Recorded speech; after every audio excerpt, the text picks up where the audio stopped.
Film की शुरुआत होती है एक ट्रेन के अंदर जहां अलग अलग लोग अपनी अपनी सीट पर बैठे होते हैं। कैमरा धीरे धीरे घूमते हुए एक लड़के पर आता है, जैसी। अब वो खिड़की के पास बैठा होता है, कैजुअली बाहर देख रहा होता है जैसे बस सफर काट रहा हो। उसी डिब्बे में थोड़ी दूर एक लड़की बैठी होती है, सेलिन।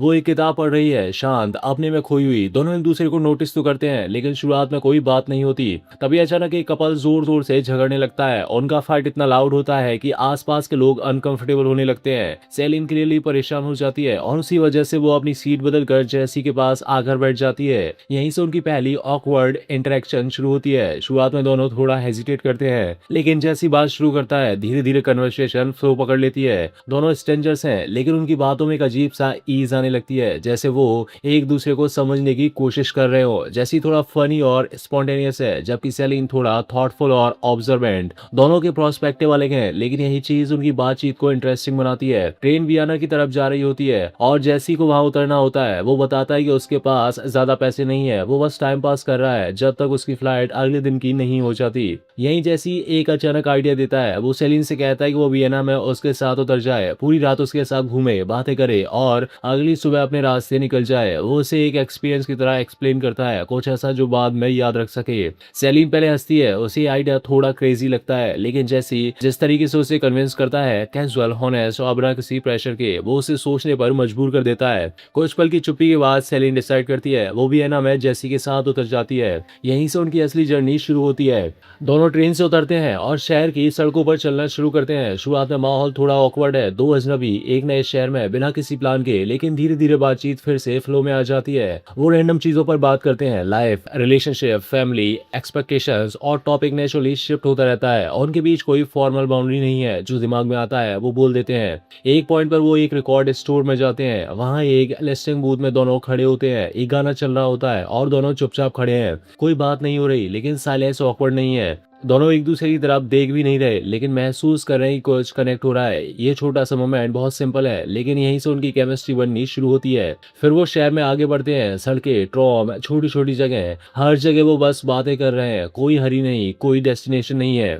सेलिन अपने थॉट्स शेयर करती है, लव, लाइफ और फ्यूचर को लेकर। जैसी अपने एक्सपीरियंस बताता है, थोड़ा प्रैक्टिकल, थोड़ा केयर फ्री। धीरे धीरे ये साफ होने लगता है कि ये सिर्फ एक कैजुअल वॉक नहीं है, ये एक कनेक्शन बन रहा है। और सबसे इंटरेस्टिंग बात यह है कि दोनों को पता है ये मोमेंट टेम्पररी है, सुबह होते ही सब खत्म हो जाएगा, लेकिन शायद इसी वजह से वो हर पल को और ज्यादा हॉनेस्टली जी रहे हैं। यहीं से उनकी रात और गहरी होने लगती है, जहां दो अजनबी धीरे धीरे एक दूसरे के सबसे करीब आने वाले हैं, सिर्फ बातों से। अब रात थोड़ी और गहरी हो चुकी होती है और जेसी और सेलिन शहर में चलते चलते और खुलते जा रहे होते हैं। अब उनकी बातचीत सिर्फ कैजुअल टॉपिक्स तक सीमित नहीं रहती बल्कि पर्सनल और डीपर हो जाती है। दोनों ही पार्क में बैठते हैं और यहाँ से उनकी बातों का टोन बदल जाता है। सेलिन अपने पास रिलेशनशिप के बारे में बात करती है, कैसे लोग प्यार को सीरियस नहीं लेते, कैसे अक्सर लोग कनेक्ट तो करते हैं लेकिन टिक नहीं पाते। जैसी भी अपने एक्सपीरियंस शेयर करता है लेकिन उसका अप्रोच थोड़ा डिफरेंट है। वो चीजों को इतना हैवी नहीं लेता, वो मोमेंट्स में जीने वाला इंसान है। दोनों के व्यूज अलग हैं लेकिन टकराने की वजह है वो एक दूसरे को समझने की कोशिश करते हैं।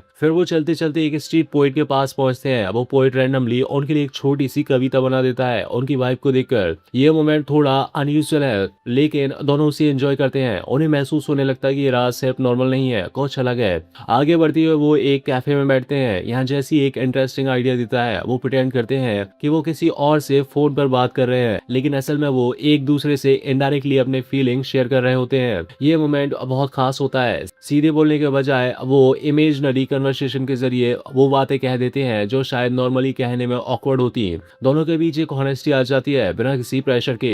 धीरे धीरे उनके बीच अट्रैक्शन भी साफ दिखने लगता है। एक पॉइंट पर जैसी सेलिना से पूछता है क्या वो उसे किस कर सकता है। सेलिना पहले थोड़ा हेजिटेट करती है लेकिन फिर मान जाती है और फिर दोनों के बीच पहला किस होता है। ये कोई ड्रामेटिक या इंटेंस मोमेंट नहीं होता बल्कि सिंपल, नेचुरल और रियल होता है, जैसे दो लोग जो पूरे दिन कनेक्ट कर रहे थे फाइनली उस कनेक्शन को फील कर रहे हो। इसके बाद दोनों के बीच कंफर्ट और बढ़ जाता है। अब उनके बीच ना ऑकवर्डनेस है ना हेजिटेशन। वो खुलकर हंसते हैं, मजाक करते हैं, सीरियस बातें करते हैं, जैसे वो सालों से एक दूसरे को जानते हो। रात आगे बढ़ती है और वो वियना की सड़कों पर घूमते रहते हैं। हैं, कभी चलते हुए, कभी कहीं बैठकर, हर जगह बस एक ही चीज कांस्टेंट है, उनकी बातचीत। सेलिना अपने फियर्स के बारे में बात करती है, एजिंग, लाइफ की अनसर्टेनिटी, रिलेशनशिप का फ्यूचर। जैसी उसे सुनता है और अपने तरीके से जवाब देता है, कभी मजाक में, कभी जीनियनली। धीरे धीरे दोनों के बीच इमोशनल कनेक्शन और स्ट्रांग होता जाता है। अब ये सिर्फ एक रैंडम एनकाउंटर नहीं रहा, ये कुछ ऐसा बन चुका है जिसे दोनों महसूस कर रहे हैं, लेकिन पूरी तरह समझ नहीं पा रहे। और सबसे बड़ी बात, उन्हें पता है कि ये सब टेम्पररी है। सुबह होते ही जैसी को जाना होगा और शायद फिर कभी मुलाकात ना हो, लेकिन फिर भी वो इस रियलिटी को इग्नोर करते हैं और उस रात को पूरी तरह जीते हैं। यहीं से उनकी कहानी और भी गहरी होने वाली है, जहाँ अट्रैक्शन अब सिर्फ फिजिकल नहीं है बल्कि इमोशनल लेवल पर पहुंच चुका है। अब रात अपने आखिरी हिस्से में पहुंच चुकी होती है और जैसी और सेलिना दोनों को धीरे धीरे ये एहसास होने लगता है कि ये समय खत्म होने वाला है। जो कुछ भी उन्होंने इस रात में महसूस किया वो बस कुछ घंटों का था, लेकिन उसका असर बहुत गहरा है। दोनों अभी साथ चल रहे होते हैं, लेकिन अब उनकी बातचीत में हल्का सा सैडनेस आ चुका होता है। पहले जहाँ सब कुछ स्पॉन्टेनियस था, अब हर बात के पीछे ये एहसास होता है कि ये पल ज्यादा देर तक नहीं रहेगा। वो एक जगह बैठते हैं और पहली बार फ्यूचर की बातें करते हैं। सवाल सीधा है, क्या ये यहीं खत्म हो जाएगा या वो फिर कभी मिलेंगे? जैसी प्रैक्टिकल तरीके से सोचता है, वो कहता है कि नंबर एक्सचेंज करने का कोई मतलब नहीं, क्योंकि रियल लाइफ में चीजें बदल जाती हैं, लोग दूर हो जाते हैं, कॉल्स नहीं होते, एक्सपेक्टेशंस टूटती है। सेलिन भी समझती है ये बात, लेकिन वो इस कनेक्शन को यूं ही खत्म नहीं करना चाहती। आखिरकार दोनों फैसला लेते हैं। वो तय करते हैं कि 6 महीने बाद इसी जगह पर फिर मिलेंगे, बिना कोई कांटेक्ट, बिना कोई प्रॉमिस। बस अगर दोनों सच में मिलना चाहेंगे तो वो आएंगे। ये डिसीजन सिंपल है लेकिन बहुत रियल है। इसके बाद वो साथ में आखिरी कुछ पल बिताते हैं। अब कोई बड़ी बात नहीं, बस साथ होना ही काफी है। उनके बीच अब बर्ड्स की जरूरत कम हो गई है, साइलेंस भी कंफर्टेबल है। सुबह होने लगती है, जैसी को अपनी फ्लाइट पकड़नी है। दोनों स्टेशन पर खड़े होते हैं और ये वो मोमेंट है जहां सब कुछ रुक सा जाता है। ना कोई ड्रामेटिक डायलॉग, ना कोई सीन, बस एक सिंपल गुड बाय। लेकिन उस गुड बाय में सब कुछ है, प्यार, रिग्रेट, होप, सब। वो एक दूसरे को देखते हैं और फिर अलग हो जाते हैं। जैसे ट्रेन में बैठ जाता है, सेलिना प्लेटफॉर्म पर रह जाती है। ट्रेन धीरे धीरे आगे बढ़ती है और उनके बीच डिस्टेंस बढ़ता जाता है। इसके बाद फिल्म अलग अलग जगहों के शॉट्स दिखाती है, वो सारी जगह जहां वो रात में साथ थे। अब वो जगह खाली है, लेकिन वहां उनकी मौजूदगी का फील अब भी है। ये सब दिखाते हुए फिल्म खत्म होती है। कोई क्लियर एंडिंग नहीं है। ये नहीं पता कि वो 6 महीने बाद मिलेंगे या नहीं, लेकिन एक बात साफ है, जो कनेक्शन उस एक रात में बना था वो सिर्फ एक मोमेंट नहीं था, वो कुछ ऐसा था जो दोनों की जिंदगी में हमेशा रहेगा। और यही इस कहानी का असली इम्पैक्ट है। कभी कभी सबसे गहरे रिश्ते सबसे कम वक्त में बन जाते हैं और फिर भी जिंदगी भर साथ रहते हैं। बिफोर सनराइज यहाँ खत्म होती है। उम्मीद है दोस्तों आपको हमारा एक्सप्लेनेशन पसंद आया होगा। मिलते हैं नेक्स्ट पार्ट में। धन्यवाद। फिल्म की शुरुआत होती है जैसी से, जो एक बुक स्टोर में खड़ा होता है। उसके आसपास कुछ लोग बैठे हैं और वो अपनी नई किताब के बारे में बात कर रहा होता है। उसकी किताब असल में उसी रात पर बेस्ड है जो उसने सालों पहले बियना में एक लड़की के साथ बिताई थी।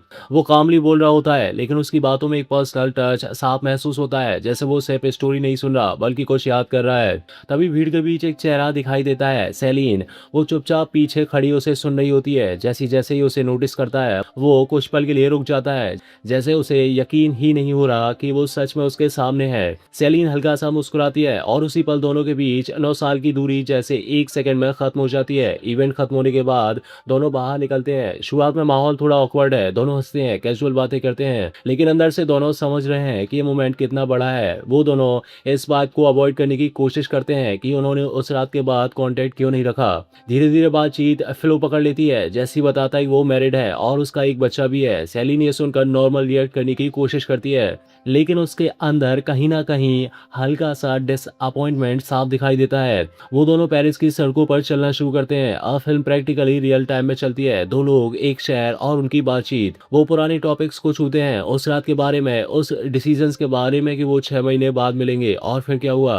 जैसी बताता है वो उस दिन वियना आया था, लेकिन सेलिन नहीं आई। सेलिन एक्सप्लेन करती है कि उस समय उसकी जिंदगी में कुछ सीरियस प्रॉब्लम्स चल रही थी, जिसकी वजह से वो नहीं पहुंच पाई। ये सुनकर जैसी के अंदर हल्का सा फ्रस्ट्रेशन आता है, क्योंकि उसके लिए वो मोमेंट बहुत जरूरी था। दोनों के बीच हल्का टेंशन आता है, लेकिन वो उसे जल्दी ही संभाल लेते हैं। अब बात धीरे धीरे डीपर होने लगती है। वो रिलेशनशिप के बारे में बात करते हैं। जैसी अपनी शादी के बारे में हॉनेस्टली बताता है कि वो कैसे उतना हैप्पी नहीं है जितना दिखता है। सेलिन अपने पास रिलेशनशिप के बारे में बात करती है, कैसे वो किसी के साथ टिक नहीं पाई। दोनों की बातों में एक कॉमन चीज दिखती है, दोनों कहीं ना कहीं अधूरे हैं और शायद उसकी वजह वही एक रात है। वो चलते चलते एक कैफे में बैठते होते हैं। यहाँ बातचीत और पर्सनल हो जाती है। सेलिन थोड़ा इमोशनल होने लगती है। वो बताती है कैसे उसने अपने इमोशंस को दबाया, कैसे वो आगे बढ़ने की कोशिश करती रही लेकिन पूरी तरह कभी मूव ऑन नहीं कर पाई। जैसे ही उसे सुनता है और पहली बार ये साफ दिखता है कि वो भी उसी जगह अटका हुआ है। अब ये सिर्फ नॉस्टैल्जिया नहीं है, ये रियलाइजेशन है। दोनों समझने लगते हैं कि जो कनेक्शन उन्होंने सालों पहले फील किया था वो अभी भी खत्म नहीं हुआ, लेकिन प्रॉब्लम ये है कि अब जिंदगी बदल चुकी है। जैसे कि फ्लाइट कुछ ही घंटों में है, मतलब ये मुलाकात भी लिमिटेड टाइम की है और यही प्रेशर उनके हर मोमेंट को और इंटेंस बना देता है। अब जो बातें वो कर रहे हैं वो सिर्फ कैजुअल कैचअप नहीं है, बल्कि वो उस कनेक्शन को फिर से समझने की कोशिश कर रहे हैं जो कभी अधूरा रह गया था। और यहीं से कहानी और गहरी होने लगती है, जहाँ पास्ट और प्रेजेंट एक दूसरे से टकराने वाले हैं। अब दोनों कैफे से बाहर निकल चुके होते हैं और पेरिस की सड़कों पर फिर से चलना शुरू करते हैं, लेकिन अब उनकी बातचीत पहले से ज्यादा पर्सनल हो चुकी है। अब वो सिर्फ यादें शेयर नहीं कर रहे बल्कि सच बोल रहे हैं, वो बातें जो शायद सालों से अंदर दबा रखी थी। सेलिन धीरे धीरे खुलने लगती है। वो बताती कि उसने कई रिलेशनशिप्स ट्राई किए लेकिन हर बार कुछ मिसिंग लगा। वो कहती है कि वो इमोशनली कहीं अटक गई थी, जैसे वो पूरी तरह किसी और के साथ जुड़ ही नहीं पाई। जैसे ही उसे सुनता है और उसके चेहरे पर एक अजीब सा मिक्स इमोशन होता है, थोड़ी खुशी, थोड़ी गिल्ट और कहीं ना कहीं रिग्रेट भी। फिर बात वापस उसी रात पर आती है, वियना वाली रात। दोनों रियलाइज करते हैं कि उन्होंने जो डिसीजन लिया था वो सिंपल था लेकिन उसका इम्पैक्ट बहुत बड़ा हो गया। सेलिन कहती है कि वो उस दिन वियना नहीं पहुंच पाई क्योंकि उसकी ग्रैंडमदर की डेथ हो गई थी और वो उस सिचुएशन में ट्रेवल नहीं कर सकी। ये सुनकर जैसी चुप हो जाता है, उसके अंदर का गुस्सा अचानक गिल्ट में बदल जाता है क्योंकि वो इतने सालों तक ये सोचता रहा कि सेलिन बस नहीं आई। अब दोनों के बीच एक हैवी साइलेंस आता है, लेकिन ये साइलेंस ऑकवर्ड नहीं बल्कि इमोशनल है। फिर दोनों एक बोट में बैठते हैं साइना रिवर पर। यह मोमेंट थोड़ा काम है लेकिन बातचीत और गहरी हो जाती है। सेलिन अचानक अपनी फीलिंग्स ओपनली एक्सप्रेस करने लगती है। वो कहती है कि शायद वो कभी उस राह से आगे बढ़ ही नहीं पाई और जो भी रिलेशनशिप उसने किए वो सिर्फ कोशिश थी, असली कनेक्शन तो वही था। जैसे भी अब खुद को रोक नहीं पाता, वो इनडायरेक्टली ये एडमिट करता है कि उसकी शादी उतनी स्ट्रांग नहीं है और कहीं ना कहीं वो भी उस कनेक्शन को भूल नहीं पाया।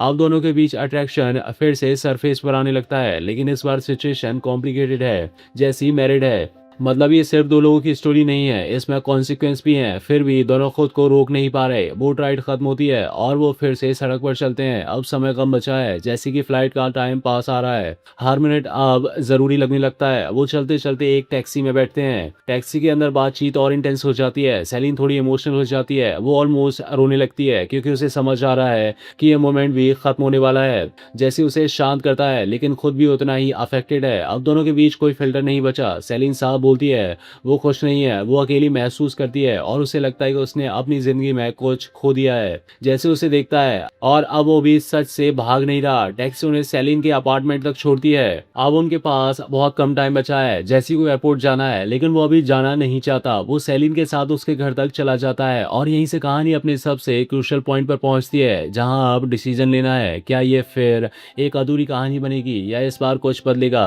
अब जैसी और सेलिन उसके अपार्टमेंट के अंदर आ चुके होते हैं और ये मोमेंट थोड़ा फील होता है। बाहर की भागदौड़, शहर का शोर सब पीछे छूट चुका है। अब सिर्फ वो दोनों हैं और उनके बीच की वो बात जो सालों से अधूरी थी। सेलिन कैजुअली बिहेव करने की कोशिश करता है। वो उसे अंदर बैठने के लिए कहती है, म्यूजिक लगाती है, थोड़ा रिलैक्स माहौल बनाने की कोशिश करती है, लेकिन दोनों जानते हैं कि ये नॉर्मल नहीं है। जैसी बार बार अपनी घड़ी की तरफ देखता है, उसकी फ्लाइट का टाइम पास आ रहा है लेकिन वो उठ नहीं रहा। सेलिन उससे कैजुअली बातें करती रहती है जैसे वो इस मोमेंट को स्ट्रेच करना चाहती हो। वो उसे अपना अपार्टमेंट दिखाती है, अपने छोटे छोटे हैबिट्स, अपनी लाइफ के हिस्से, जैसे वो उसे अपने वर्ल्ड में इनवाइट कर रही हो। एक पॉइंट पर वो एक सॉन्ग सुनाती है जो उसने खुद लिखा है। वो गिटार लेकर गाना शुरू करती है और जैसे उसे बस देखता रहता है, उस गाने के लिरिक्स में उसकी फीलिंग साफ झलक रही होती है, लॉन्लीनेस, लव और वो कनेक्शन जो कभी पूरी तरह खत्म नहीं हुआ। ये मोमेंट बहुत सिंपल है लेकिन बहुत पावरफुल। जैसी वो पूरी तरह एहसास हो जाता है कि सेलिन ने उसे कभी बुलाया नहीं और सच ये है वो खुद भी नहीं भूल पाया।